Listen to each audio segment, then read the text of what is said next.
Bonjour à tous et à toutes sur Sissi Tarot, je vous souhaite la bienvenue dans mon petit monde à moi. Aujourd'hui 12 mars 2025, dans 2 jours on a la pleine lune en Vierge. Alors je ne sais pas si vous sentez déjà, pour ceux qui sont sensibles, depuis 3 4 jours, il peut y avoir de la fatigue, des difficultés à dormir.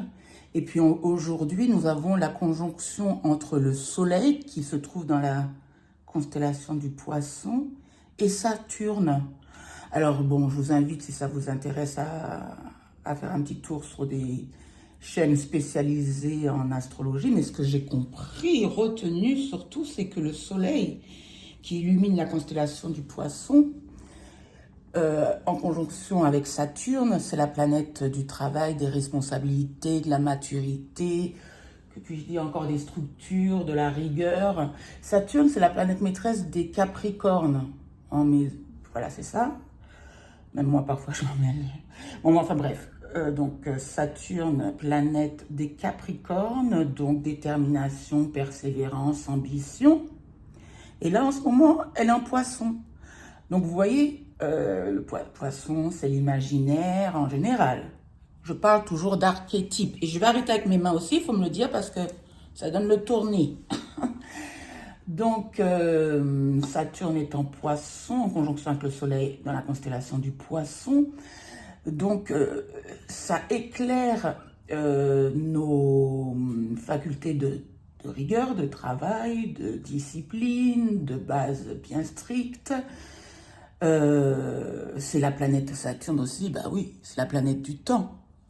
Chronos, donc ça peut avoir une sensation, on peut avoir une sensation de lourdeur, on a pu avoir cette sensation de lourdeur, et puis de sensation comme si la réalité est diffuse. Alors, j'en ai discuté autour de moi, c'est général, tout le monde ne s'intéresse pas à ça, mais pour les personnes qui s'y intéressent, c'est une opinion assez commune. Et donc, comme si la réalité était un petit peu suspendue. Là, je pense que l'univers, les opportunités, les options qui nous sont proposées, c'est d'éclairer notre façon de travailler, de s'organiser, etc.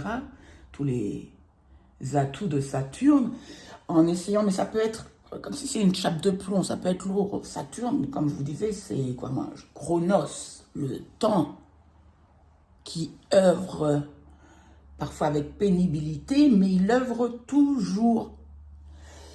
Donc on peut avoir cette sensation, puisque le soleil en Poisson va pouvoir mettre de la lumière sur notre imaginaire, mais disons la tête dans les nuages, les pieds sur terre, avec Saturne, vous voyez.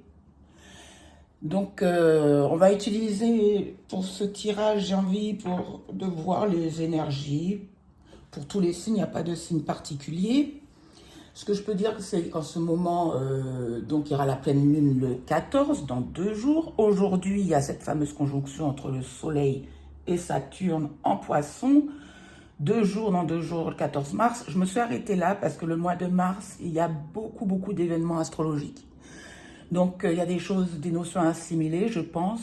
Donc, j'y vais step by step parce que je ne suis pas une experte en astro.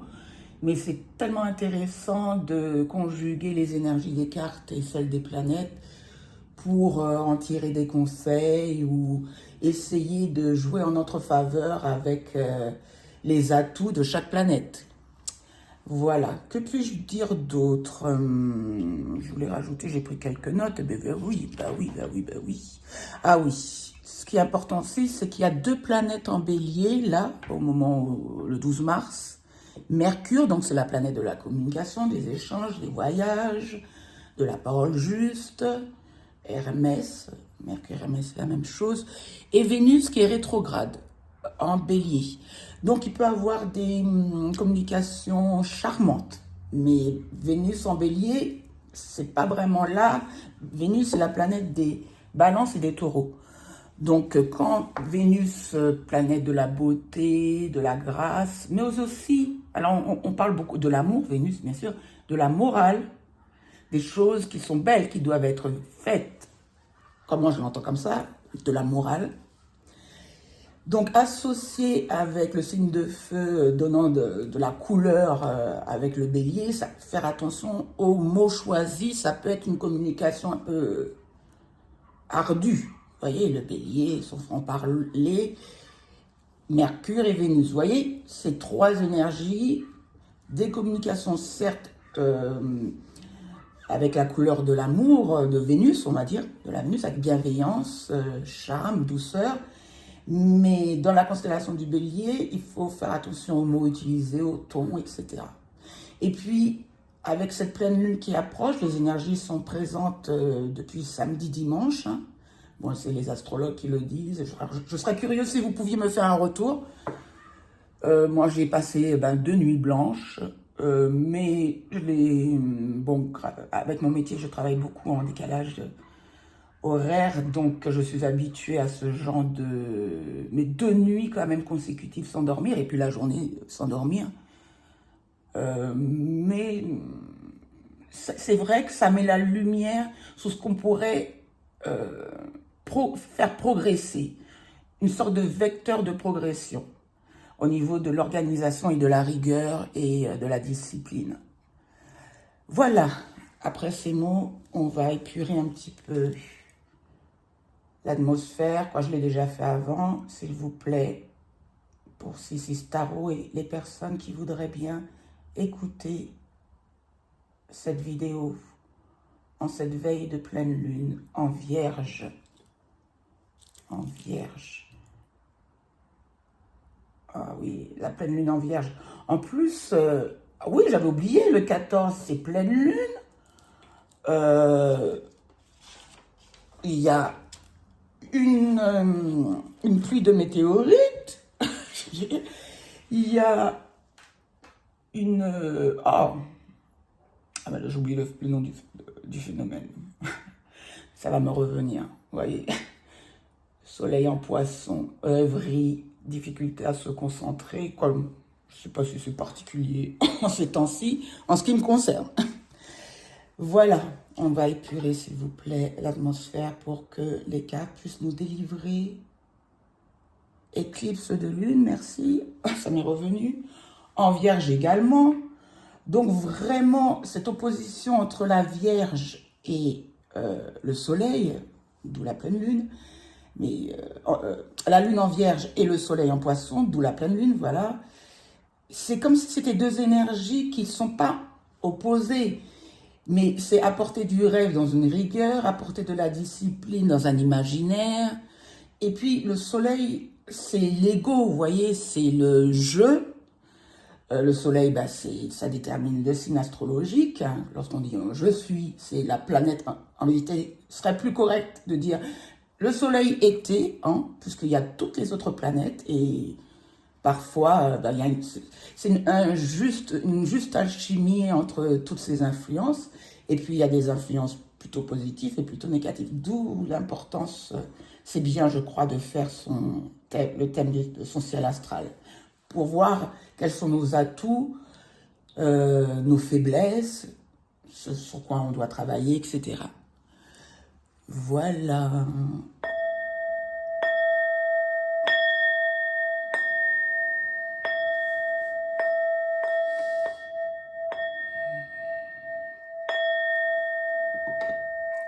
Merci. Oh, j'ai arrêté, j'aime bien quand ça... En saisissant comme ça, on arrête le son. Je vais utiliser dans un premier temps l'oracle de la luminologie. Lunologie. Ça n'a jamais été luminologie, c'est la lunologie. Eh bien, la lunologie. S'il vous plaît. Abandonnez-vous au divin. Pleine lune. Vous avez vu comment la carte a sauté? J'aurais voulu, j'aurais pas pu. Abandonnez-vous au divin. Parfois, des choses, c'est des actes de foi, point barre. Le divin, bien sûr, alors là, c'est selon votre conviction religieuse, le divin est en chacun de nous. La dignité de notre vie, c'est déjà la manifestation du divin. Après, selon notre culture, le lieu où on a grandi, où on est né, où on a vécu. Pour moi, cela prend des formes différentes, mais c'est les mêmes pièces, c'est les pièces du même puzzle. Donc, lorsqu'on vous dit « abandonnez-vous au divin », un temps de guérison. La maison du poisson, c'est aussi la maison des leçons karmiques. C'est-à-dire que là, avec ce soleil qui se trouve dans la constellation du poisson, la lune qui va être à l'opposé, peut-être des blessures anciennes qui vont ressurgir, le besoin d'aplanir, de pacifier le poisson en général. Ce sont des gens assez doux, posés, charmeurs, qui semblent parfois un peu déconnectés. Je le comprends mieux pourquoi, parce que la Neptune est maîtresse en poisson. Et là, on vous parle d'un temps de guérison. Abandonnez-vous au divin. Quel que soit ce que l'on fait, quelle que soit la petite chose qui est faite aujourd'hui, avoir comme tuteur le divin, une meilleure version de soi, ou assisté par des divinités, là, chaque esprit. Il y a des choses pour moi qui ne se discutent même pas. L'essentiel, c'est d'aller vers, je pense, un côté lumineux. Et lorsque vous voyez, la lune, là, on parle de lune balsamique, mais là, c'est la pleine lune. Donc, vraiment, mettre en lumière ce qui peut nous faire grandir. Tout est occasion de nous faire grandir, de pousser nos limites. Immédiatement, parfois, il est très difficile de l'admettre. Et puis la peine, les élans, la douleur de certains événements, de certaines épreuves, obstruent un instant notre libre arbitre, mais qui reste toujours présent et qui, à notre demande, peut se révéler en nous. C'est un acte de foi, c'est une confiance. Avec la triade. Alors j'avais acheté un joli bouquet, et puis il reste que 3 roses qui sont plus ou moins potables, qu'on voit à peine si on les aperçoit.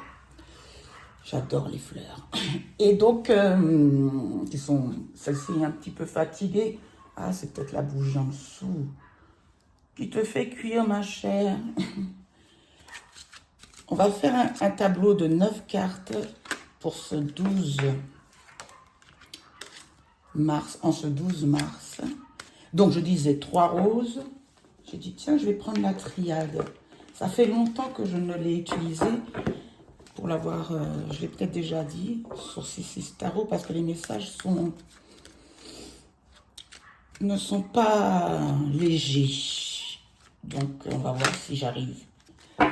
S'il vous plaît, nous allons prendre 9 cartes pour ces personnes qui regardent, qui partagent ces énergies. Cette conscience que quelque chose de très important, là, se passe pour chacun d'entre nous. Et essayons de capter ces énergies pour rendre service à nos vies. 3 cartes pour le passé, s'il vous plaît. Ah, il y en a 2 qui ont voulu venir. S'il vous plaît. 3 cartes pour le présent. 1, 2, 3. Et, alors, ce n'est pas des prédictions. Je ne suis pas médium, c'est des prévisions par rapport aux énergies que je réussirai à vivre, à lire. Lapsus. S'il vous plaît, merci pour ce premier tirage avec l'oracle de la triade. En dos de deck, nous avons l'isolement. Alors, certains d'entre nous ont cette sensation d'être isolés. Bah oui, et j'allais le dire. Mais lorsque ce travail-là est en œuvre, parce que c'est vraiment très lourd ce qui se présente comme énergie, comme sensation, il y a des gens qui ne vont pas le sentir parce qu'ils ne s'y intéressent pas, ils ont certainement autre chose à faire. Mais pour des âmes éclairées qui veulent trouver un sens à certains événements, c'est aujourd'hui l'occasion de mettre en lumière certaines vérités de notre âme, et parfois celles-ci ne peuvent être éclairées qu'en étant seul. La solitude ne veut pas dire l'isolement, attention. Mais derrière, vous avez la protection, la victoire. Donc, quelles sont les énergies qui ont brassé dans un passé, qui nous ont brassé le malheur, science, quand je disais tout à l'heure, donner un sens aux épreuves, racines et mensonges. Donc, il y a 2 cartes qui ont voulu venir ainsi. Je vais tout tirer. Présent. Présent. Ah, il y a mon fils qui est arrivé et qui ne sait pas que je tourne. Et à venir. Oui, mon fils. Je te dérange. Un petit peu. T'as coupé? Ben, je coupe. À tout à l'heure, merci.